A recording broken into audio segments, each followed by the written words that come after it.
Hello, this is Cheshta Verma. Welcome to CRV economics. आज हम chapter 3 start कर रहे हैं, LPG, liberalisation, privatisation and globalisation, जिसमें हम एलपीजी रिफॉर्म्स के बारे में पढ़ेंगे।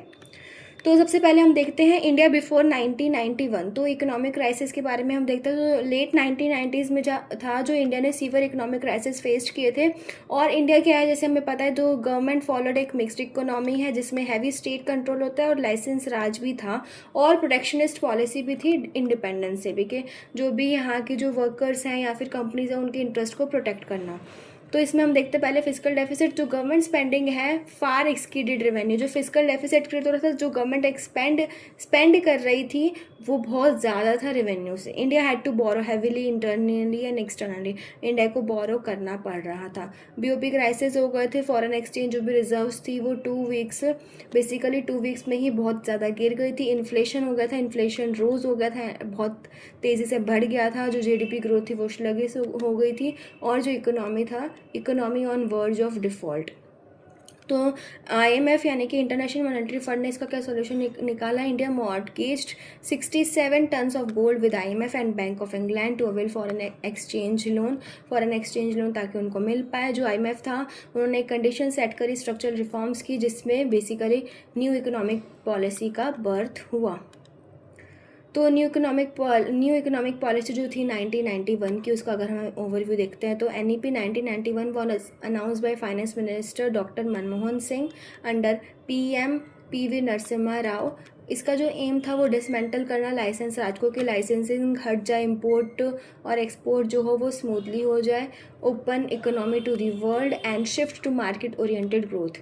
तो यहाँ पे एल का जो मतलब है लिबरलाइजेशन है, पी का प्राइवेटाइजेशन है, जी का ग्लोबलाइजेशन है।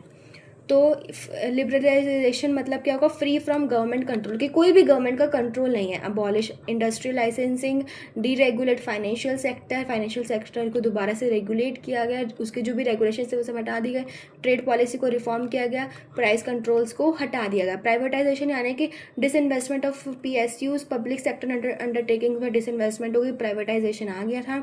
पब्लिक सेक्टर का रोल जो था कम हो गया था और प्राइवेट एंटरप्राइज को प्रमोट किया जाने लगा और मार्केट बेस्ड प्राइसिंग होने लगी। ग्लोबलाइजेशन में क्या था, जिसमें इंपोर्ट पे टैरिफ जो था वो रिड्यूस कर दिया और फॉरेन डायरेक्ट इन्वेस्टमेंट में लिबरलाइजेशन कर दिया, यानी कि गवर्नमेंट कंट्रोल्स हटा दिए। करंट अकाउंट कन्वर्टिबिलिटी हो गई और डब्ल्यूटीओ मेंबरशिप। तो बेसिकली ग्लोबलाइजेशन यानी कि हम वर्ल्ड से कनेक्ट कर सकते हैं, जो भी एमएनसीज हैं इसके बाद आने लग गई थी। तो अगर हम लिबरलाइजेशन हम पढ़ते हैं डिटेल में, तो लिबरलाइजेशन में यहाँ पे क्या हम स्टडी करते हैं, Liberalization means freeing the Indian economy from excessive government controls and regulation. Government control और रेगुलेशन से इंडियन इकोनॉमी को फ्री करना, ताकि मार्केट को वो अलाउ करे टू डिटरमाइन इकोनॉमिक आउटकम्स से, कि जो हमारे इकोनॉमिक आउटकम्स हैं उसे डिटरमाइन करें। तो इसमें सबसे हमारा जो फर्स्ट पॉइंट था वो इंडस्ट्रियल लाइसेंसिंग था, यानी कि licence Raj. Compulsory licensing abolish from most industries except. अब यहाँ से जो लाइसेंसिंग जो अपॉर्चुनिटीज़ थी वो क्या हुआ, जो मोस्ट इंडस्ट्री थी एक्सेप्ट 6 में क्या हुई, लाइसेंसिंग अबॉलिश हो गई। जैसे कि अल्कोहल में बची, सिगरेट्स, हजार्डस केमिकल्स, इन सब पे जो लाइसेंसिंग थी वो अबॉलिश हो गई, इन 6 को छोड़कर। बाकी सब पे तो हट गई लेकिन इन 6 पे रही। Drugs and pharmaceuticals, electronic, aerospaces and defence equipment. फिर हम बात करते हैं फाइनेंशियल सेक्टर रिफॉर्म्स की, यानी कि जो आरबीआई था, आरबीआई ने क्या कर दिया, move from regulator to facilitator. एक रेगुलेटर से फैसिलिटेटर, यानी कि प्रोवाइड करता था बस फैसिलिटीज़ जो भी हो गई। तो private and foreign banks allowed interest rates, deregulated CRR यानी कि capital reserve ratio and statutory liquidity ratio जो था वो कम हो गया था। फॉरेन एक्सचेंज रिफॉर्म्स में क्या होता है, rupee made convertible on current account. जो करंट अकाउंट में था उसकी जो रुपी कन्वर्टिबिलिटी हो गई थी, यानी कि CAD, automatic FX market. Foreign exchange जो मार्केट था, डिटर्मिनेशन, एलईआरएमएस। फेमा जो रिप्लेस्ड हो गया था फेरा से, ये हमने देखा था, फेमा जो था रिप्लेस्ड हो गया था फेरा से। फिर पब्लिक सेक्टर रिफॉर्म्स क्या हुआ है, number of industries reserve for public sector reduce from 7 से 2 हो गई थी। सिर्फ एटॉमिक एनर्जी और रेलवे ट्रांसपोर्ट ही बची थी जो भी पब्लिक सेक्टर जिसकी ओनरशिप थी। टैक्स रिफॉर्म्स क्या हुआ था, यानी कि फिजिकल रिफॉर्म्स, जिसमें lower personal and corporate taxes हो गए थे। सिंपलर टैक्स स्ट्रक्चर था, जीएसटी इंट्रोड्यूस किया गया 2017 में। फिर reduction in peak custom duties and service tax broad and service tax जो था वो ब्रॉडन हो गया था। ट्रेड एंड इन्वेस्टमेंट पॉलिसी जो थी, इम्पोर्ट लाइसेंसिंग अबॉलिश्ड हो गई थी, ठीक है। क्वांटिटेटिव रेस्ट्रिक्शंस रिमूव्ड हो गए थे कि कितनी आपको नंबर ऑफ़ क्वांटिटी पे भी रेस्ट्रिक्शंस लग गए थे, इतना ही आप इंपोर्ट नंबर में कर सकते हो, तो वो भी हट गई थी। Export import permitted freely, special economic zones created, ये SEZs क्रिएट किए गए थे। फिर हम प्राइवेटाइजेशन पे बात करते हैं। प्राइवेटाइजेशन जैसे मैं नाम से पता चल रहा है, transfer of ownership management of public sector to private sector. जो ओनरशिप जो थी वो कहाँ से हो गई थी, public sector to private sector से हो गई थी। It can be partial, disinvestment भी हो सकता था और फुल, कंप्लीट भी हो सकता था और पार्शियल भी हो सकता था।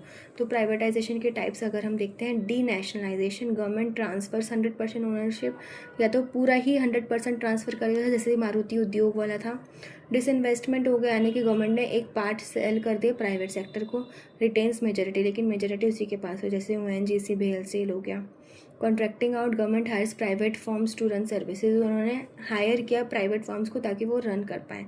BEST, बस मेंटेनेंस, टोल रोड्स, ये सब जो होगा उन्होंने प्राइवेटली हायर करे, बट ये है तो पब्लिक का ही पार्ट। ऑब्जेक्टिव्स की हम बात करते हैं कि इनका मेन ऑब्जेक्टिव्स क्या था कि प्राइवेटाइजेशन करने का, तो इम्प्रूव एफिशिएंसी ऑफ PSU, ताकि PSUs की एफिशिएंसी इम्प्रूव हो, बर्डन ऑन गवर्नमेंट कम हो जाए, कंपटीशन इंक्रीज़ करना, प्राइवेट इन्वेस्टमेंट एंड टेक्नोलॉजी को अट्रैक्ट करना और रेवेन्यू जनरेट करना गवर्नमेंट के लिए विया डिसइन्वेस्टमेंट, और पॉलिटिकल इंटरफेरेंस भी कम करना, क्योंकि अगर गवर्नमेंट तो इंटरफेरेंस ज़्यादा होगी, बट उन्होंने प्राइवेटाइजेशन करे तो इतनी गवर्नमेंट इंटरफेरेंस जो थी वो कम हो गई। तो की इफेक्ट क्या है, जो number of public sector enterprises थी, रिजर्व इंडस्ट्रीज, वो 17 टू पहले 8 हुई 1991 में, और अब 2 हो गई, एटॉमिक एनर्जी और रेलवे ही बची हैं। तो डिसइन्वेस्टमेंट जो कमीशन था वो 1996 में सेटअप हुआ था टू ओवरसी दिस प्रोसेस, ताकि प्रोसेस को जो डिसइन्वेस्टमेंट का उसको देख सके। कौन सेटअप हुआ था, डिसइन्वेस्टमेंट कमीशन, कब, 1996 में। जैसे कि जो नवरत्न कंपनीज थी उनको बहुत ज़्यादा और भी ऑटोनॉमी मिली इसके अंडर। उसके बाद हम बात करते हैं ग्लोबलाइजेशन की। तो ग्लोबलाइजेशन एक ऐसा प्रोसेस है जहाँ पे हम वर्ल्ड इकोनॉमीज़ को इंटीग्रेट करते हैं, कनेक्ट करते हैं through free flow of goods, services, technology, capital and labour across national boundaries.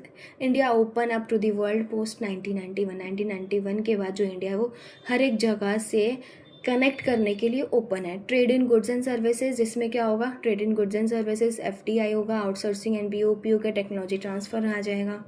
तो सबसे पहले हम trade in goods and services में देखते हैं, इंपोर्ट टैरिफ्स ड्रास्टिकली रिड्यूस, जो इंपोर्ट टैरिफ्स थे वो रिड्यूस हो गए 300% से 10%, जो क्वांटिटेटिव रिस्ट्रिक्शंस थी वो हट गई, एक्सपोर्ट सब्सिडीज रैशनलाइज्ड, और इंडिया ने WTO ज्वाइन कर लिया 1995 में। टेक्नोलॉजी ट्रांसफर में हम देखते हैं MNCs को अलाउड किया गया ताकि वो यहाँ पे टेक्नोलॉजी लेके आए, और जॉइंट वेंचर्स एनकरेज करे गए। जो इंटेलेक्चुअल प्रॉपर्टी राइट्स थी उनको भी बहुत मजबूत यानी कि स्ट्रेंथन किए गए, उनके जो भी राइट्स ये सब थे।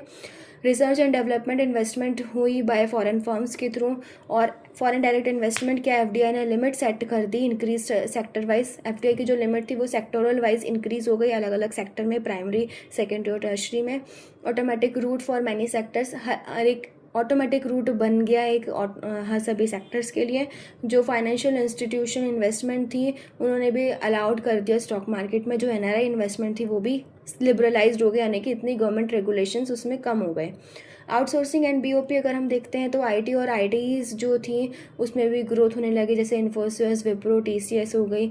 BPO जो थी, BPO भी एमर्ज होने लग गए, और जो इंडिया था एक ग्लोबल सर्विस का हब बन गया था, और वाइट कॉलर जॉब्स भी बढ़ गई थी ग्लोबलाइजेशन के बाद। तो ये सब उसके पॉजिटिव्स आ जाएंगे, ठीक है। अब अगर हम बात करते हैं डिमोनेटाइजेशन, जो कि हमने देखा है, जो कि 2016 में आया था, और ये बहुत इंपॉर्टेंट है, क्वेश्चन आ जाता है। तो 8 नवंबर 2016 को डिमोनेटाइजेशन आया था।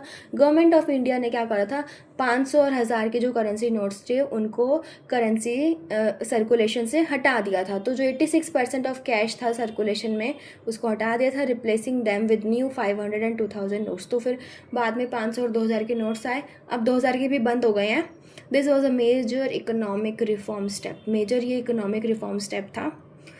जैसे जो हमने मूवी देखी धुरंधर, उसमें जो बेसिकली बाहर से जो ब्लैक मनी आने वाली थी पाकिस्तान से, तो वो बेसिकली उनको पहले से ही पता था गवर्नमेंट को, तो ताकि वो इतनी ब्लैक मनी इंट्रोड्यूस ना हो इंडिया में, इसीलिए ये रातों रात ये फैसला लिया था डिमोनेटाइजेशन का, तो ताकि ब्लैक मनी कर्व हो और करप्शन कम हो। तो ये क्यों हुआ था? Unaccounted cash become valueless, people had to deposit it and face scrutiny, counter fake currency, old high denomination notes with fake printing were nullified, उनको नल हो गए, तो फेंक नहीं पड़े ना लोगों को, तो कचरे में ही गए, पानी पेपर जैसे हो गए थे एकदम। प्रमोट कैशलेस इकोनॉमी, जैसे कि अभी हम यूपीआई की पेमेंट यूज़ करते हैं, और टेररिज्म फाइनेंसिंग भी इससे कम हो गई, legal money use for terrorism insurgency become worthless overnight. तो जो जीएसटी है, वन नेशन वन टैक्स है, जिसने क्या कर दिया, बहुत सारे टैक्स को रिप्लेस कर दिया, जैसे कि VAT, service tax, excise duty etcetera, जिसके बाद क्या हुआ, एक यूनिफाइड जीएसटी हमारे पास आ गया, जिसने इंडिया के जो इनडायरेक्ट टैक्स सिस्टम था उसको क्या करा, सिंप्लीफाई कर दिया, और बहुत सारे भी अदर रिफॉर्म्स किए। ठीक है, तो WTO अब हम नेक्स्ट क्लास में पढ़कर करेंगे। आज हम डिमोनेटाइजेशन ही रखते हैं। Thank you and share with your friends. और अगर आपको मैक्रो का पहले चैप्टर करना है, मैं सोच रही हूँ पहले आईडी की करा देती हूँ, बीच में मैक्रो भी मैं स्टार्ट कर ही दूँगी। तो अगर आपको पहले कोई और चैप्टर करना है तो please mention in the comment box.